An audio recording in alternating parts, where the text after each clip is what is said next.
Hello, everyone, and welcome to another episode of the CBL X's and O's podcast for season 2023. I've got Reese Hamwriting joining me again today, and we're sitting down to review the semi-finals of the Gippsland Conference. And we had some really tough battles this weekend, and it was a great weekend of basketball. Yeah, certainly was. Great games across the board from the looks of it. I wasn't there for all of them, but some games nail biting, and only really decided in the last few minutes. So I can't wait to break this all down. Let's start Saturday night in the men. We had the top of the table, Moe Meteors, get over the line against the Warrigal Warriors by just 2 points. Yeah, what an encounter this was. Moe obviously got Warrigal pretty comfortably during the season, and no one likes ever going up against a team that's undefeated going into the first round of playoff, especially in a knockout.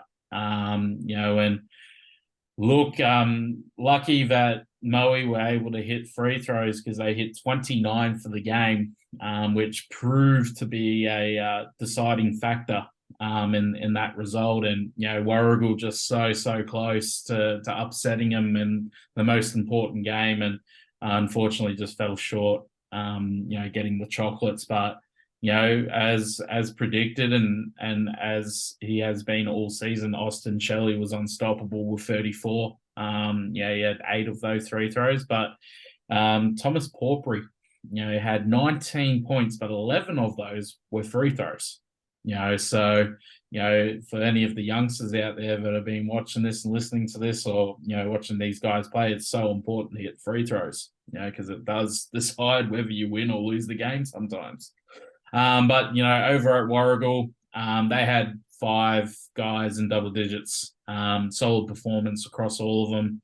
Murray Myers, capped off a really solid season with 16, and Marco Coolis, again, captaining off his season with 15. And the most important one I've just seen here is Jordan Gukia held to 4 points.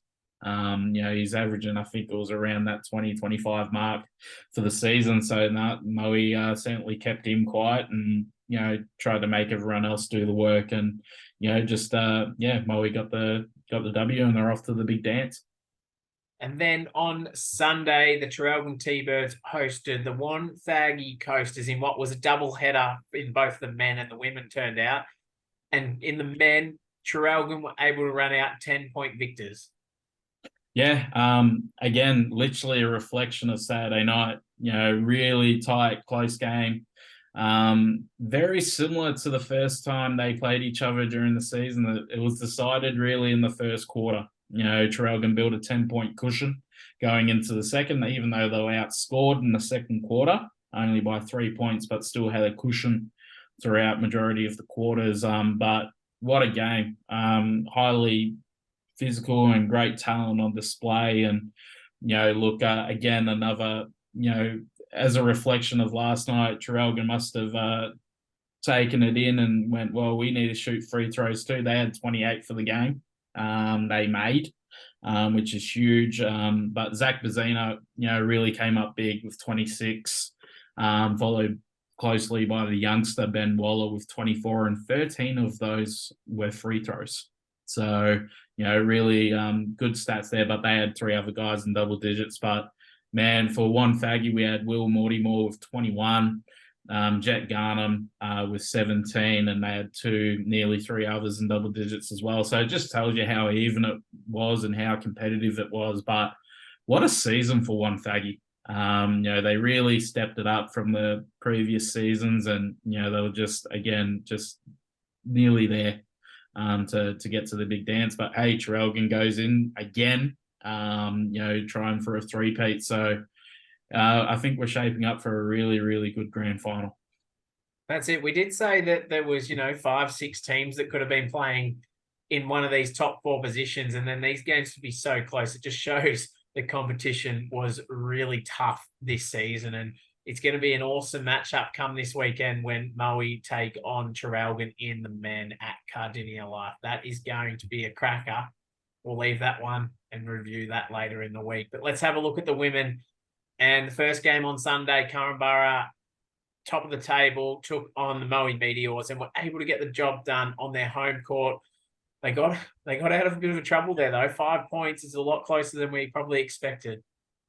Yeah, obviously Moe got him a couple of weeks ago. Korumburra we had a bit of question: is one person going to really affect their momentum? And it certainly didn't. A lot of their players stepped up in that game and secured another grand final appearance. And if I'm not wrong, I think they're going for a back-to-back now. Which is big, and just what a great game. I wasn't there personally, but just looking at the quarter by quarter, and it was all decided really in that third quarter. When Korumburra outscored Moe 21-12, which gave them a big enough cushion going into that final quarter, which Moe did try to come back, but just wasn't quick enough. But look, Alana Arneson with 20 points, Gemma Dixon with 18 for the Wildcats. And for Moe, we had Mish Clark with 17 and Joey Watson with 16 to lead the Meteors. But what a great season by the Moe women. They snuck in on the last game of the round with some of the results falling their way. But, to only go down by 5 against the top a benchmark of the competition is a great effort. But Wildcats off to another one. That's it. We didn't mention, but that was a grand final rematch from last year. Well, there we go. It slipped through the cracks. It was always going to be a cracker if it's a grand final rematch. And then the second game in the women, the Traralgon T-Birds took on the Wonthaggi Coasters, but they couldn't defend their home court, going down by 4 points. This was a really great game. Yeah, great matchup. Both teams, got a lot of youth in them as well. Very young squads with some veterans running around with them. And look, another game basically really decided in the early stages where, Wonthaggi built a bit of a cushion going into halftime, holding Traralgon to 6 points in the second quarter is huge. They're such an explosive scoring team, and to keep them to 6 is really impressive. And, they nearly copped a bit of a scare. This was decided in the last 2 minutes of the game when Traralgon came back, and it was all tied up with about 2 minutes to go, and Wonthaggi just pushed through to find a way and got on top of Traralgon in the later stage of the game, and they come out the victors. But for Wonthaggi, we had Gemma Thomas with 18, and then Courtney Young with 15 coming up big for the Coasters there.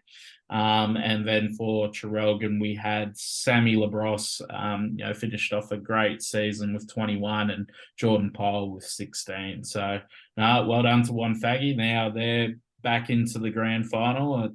From memory, I think it was the season before, where they were just there actually against Traralgon T-Birds. Here we go. We had 2, rematches really in the last 2 years, and look, now we've got the Battle of South Gippsland for the grand final.